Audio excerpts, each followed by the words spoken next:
Hello, dear viewers, and welcome back to the channel, where we meticulously unravel the threads of history, tradition, and the often turbulent developments within the British royal family. Today we delve into a profound and deeply consequential moment in the reign of King Charles III, a decision regarding his brother, Prince Andrew, that was not only long overdue but appears to have been significantly influenced by the quiet yet powerful moral compass of Queen Camilla. We are discussing an official declaration from Buckingham Palace that marked a definitive end to Prince Andrew's formal life as a senior royal, stripping him not just of titles, but of the very style and honorifics that define his birthright. This seismic shift, according to insider perspectives, owes much to Queen Camilla's deeply rooted commitment to supporting victims of violence and abuse, making this a pivotal moment where personal morality intersected with regal duty. Before we immerse ourselves in the full gravity of this royal decree and the internal dynamics that drove it, please take a moment to show your support. Do remember to like this video, subscribe to our channel for more in-depth explorations of the monarchy, and ring that notification bell so you never miss a vital update. Your engagement truly helps us continue to bring you these detailed analyses. The formal decree, a line drawn in the sand. The date was October 30th. A day that will undoubtedly be marked in the annals of royal history. Buckingham Palace issued a statement of immense significance, confirming a historic and emotionally taxing decision made by the sovereign concerning his younger brother, who has been widely described in the media as disgraced. The announcement was stark, clear, and utterly unambiguous. The king, acting as both head of state and the ultimate authority within the royal house, has today initiated a formal process to remove the style, titles, and honors of Prince Andrew. For those unfamiliar with the subtle yet crucial distinctions within royal nomenclature, the removal of style is perhaps the most devastating blow. It signifies more than just dropping a military patronage. It means the erasure of the formal identity bestowed at birth. The palace spokesperson went on to confirm the practical result of this initiation, stating, "Prince Andrew will now be known as Andrew Mountbatten Windsor." This name change, from His Royal Highness Prince Andrew, Duke of York, to simply Andrew Mountbatten Windsor, is a monumental exercise in demotion. It is the monarchy's way of signaling that, while familial ties remain, the official capacity for Andrew to represent or utilize his heritage for public standing has been irrevocably severed. It is a decision that speaks volumes about King Charles's commitment to modernizing the monarchy and ensuring its integrity remains untainted by persistent scandal. The financial and emotional eviction, Royal Lodge. However, the removal of titles was only one facet of this decisive action. The announcement also carried the weight of a profound personal upheaval. Andrew is now set to be compelled to relinquish residence at the massive and historically significant property, Royal Lodge. Royal Lodge is not just a house, it is a sprawling 30-room estate in Windsor Great Park that has been Andrew's cherished home for many years. To be forced out of such an established and symbolically important residence adds a layer of genuine hardship to the formal disgrace, transforming the decree from a mere constitutional adjustment into a deeply personal exile.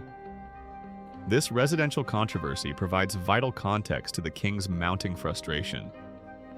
As royal commentators have pointed out, King Charles had already attempted to resolve Andrew's housing situation with a less drastic measure.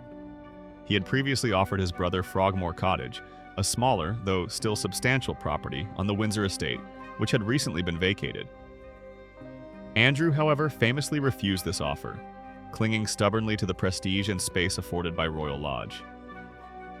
This refusal, coupled with the ongoing negative publicity surrounding Andrew's past associations and legal entanglements, forced the king's hand. The situation had become untenable. As one royal commentator articulately stated, Charles was no longer in a position to put up with his brother's seemingly endless stream of shameful scandals and controversies.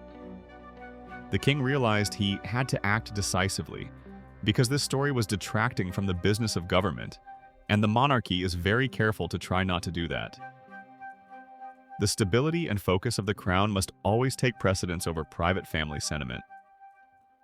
The quiet power of Queen Camilla's influence.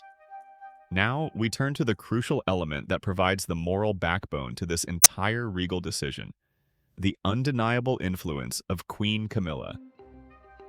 For years, the public has become increasingly aware of Camilla's steadfast dedication to specific charitable endeavors, particularly those focused on supporting victims of domestic violence and various forms of abuse. This commitment is not a recent development tailored to her current position as queen. It has been a passionate focus of her public life for decades. Royal expert Ingrid Seward offered compelling insight into the dynamic at play within the new monarchy. In conversation with The Sun, Ms. Seward asserted that Queen Camilla must be recognized as one of the strong, foundational forces behind this key decision made by King Charles. Why? Because Camilla stands as the biggest, most visible advocate within the royal family for the victims of abuse and violence faced by women.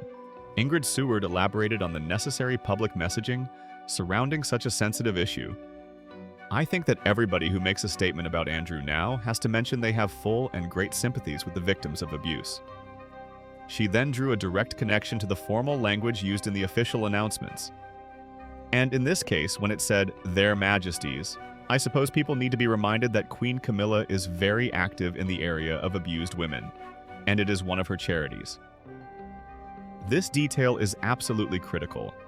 When a statement is issued in the name of Their Majesties, it implies not just the King's constitutional authority, but the Queen's moral alignment and assent. The Queen holds profound and visible sympathies for the women who have faced violence and abuse of all kinds. Her personal opinion, informed by years of meeting and supporting survivors, carries immense weight with King Charles, her husband and sovereign. This intersection of personal advocacy and constitutional responsibility is what transformed this moment into a very, very important regal decision made by Charles, not merely as a brother, but as the head of state. The moral imperative of the crown. The monarchy, in its modern iteration, relies heavily on public trust and moral integrity. For King Charles, allowing his brother's ongoing controversies to fester would have severely undermined the crown's ability to function effectively and maintain the public's confidence. The king's decision, therefore, reflects a deep understanding that the perceived moral standing of the royal family must be unimpeachable, especially in an era where societal accountability is rigorously demanded. Queen Camilla's presence and her unwavering dedication to the victims of abuse provided Charles with the necessary moral clarity and perhaps the impetus to move beyond familial obligation and towards sovereign duty. Consider the atmosphere surrounding these events. The scandal attached to Prince Andrew had become a significant distraction, a source of constant negative media attention that eclipsed the important work and charitable endeavors of the other working royals. The monarchy cannot afford to be constantly defending itself against the fallout from one member's actions.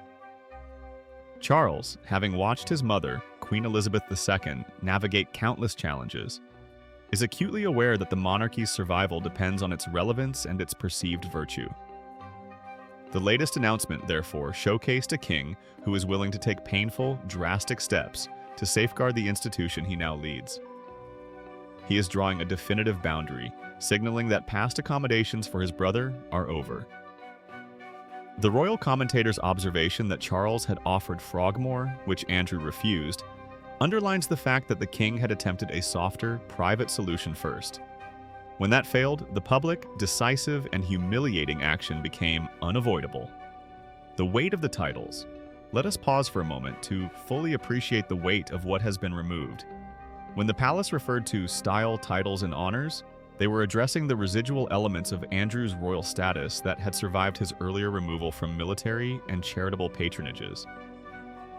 The initial stripping of military titles and royal duties occurred much earlier, as the fallout from the controversies intensified. However, he had, until this recent decree, retained his princely style and the right to be addressed as His Royal Highness in private settings, even if not officially in public work. The October 30th decision elevates the previous actions to a state of complete official separation. Andrew Mountbatten Windsor is the designation of a private citizen, albeit one born into the most famous family in the world. This move is unprecedented in modern times for a king's sibling, and emphasizes the severity of the institutional judgment against him. It also sets a crucial precedent for the future of the monarchy under Charles III. It demonstrates that the king prioritizes the integrity of the crown over deep-seated family sentimentality, a hard-won lesson learned from the decades of internal royal strife. The legacy of Camilla's advocacy. The enduring story here is the quiet power wielded by Queen Camilla. Her advocacy work, which often involves meeting with survivors and listening to harrowing testimonies, gives her a unique and powerful perspective within the royal decision-making circle.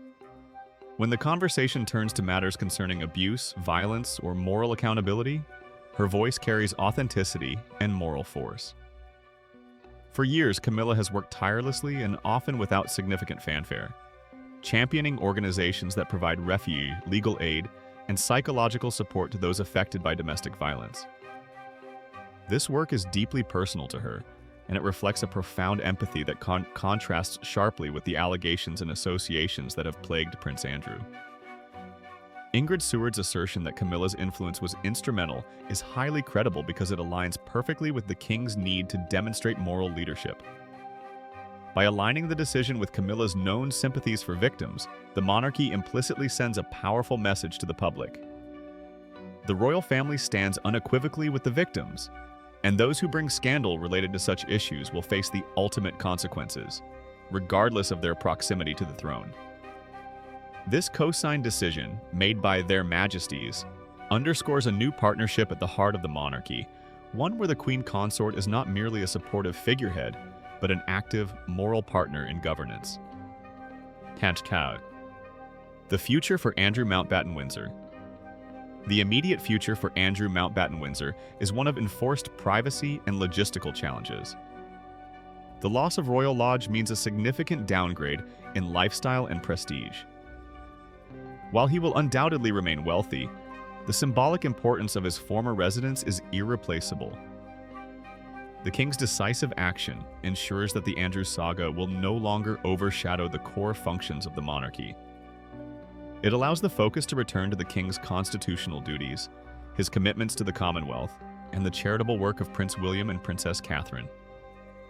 This final, comprehensive stripping of titles and eviction signals that the chapter of accommodating Andrew's needs for the sake of family harmony is definitively closed. Charles has demonstrated that the stability and moral standing of the institution are paramount, even if the cost is the public humiliation and isolation of his own brother. Conclusion: a new era of accountability. What we witnessed on October 30th was a poignant and historic display of sovereign authority guided by a clear moral compass. King Charles III, influenced by the unwavering advocacy and deep sympathies of Queen Camilla for victims of abuse, enacted a very, very important regal decision. This decision accomplished two critical objectives: formally stripping Prince Andrew of his remaining style, titles, and honors, reducing him to Andrew Mountbatten Windsor, and enforcing his departure from the cherished Royal Lodge, thereby ending the persistent distraction his presence and controversies caused to the business of government. The message is clear. Under the reign of King Charles III, the monarchy demands accountability, and the welfare and moral integrity of the institution will always supersede the comfort of individual family members. We have explored the historical content, the financial implications, and the crucial, often understated role played by Queen Camilla in this decisive moment.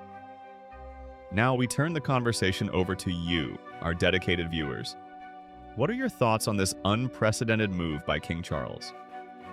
Do you believe Queen Camilla's influence was the necessary catalyst for this decisive action? How will the removal of Andrew's titles and his eviction from Royal Lodge impact the long-term public image of the monarchy? Please share your informed opinions and insights in the comments section below. Your perspective adds invaluable depth to our discussions. Don't forget to like this video, subscribe if you haven't already, and join us for our next detailed exploration of the royal family. Thank you for watching, and until next time, take care.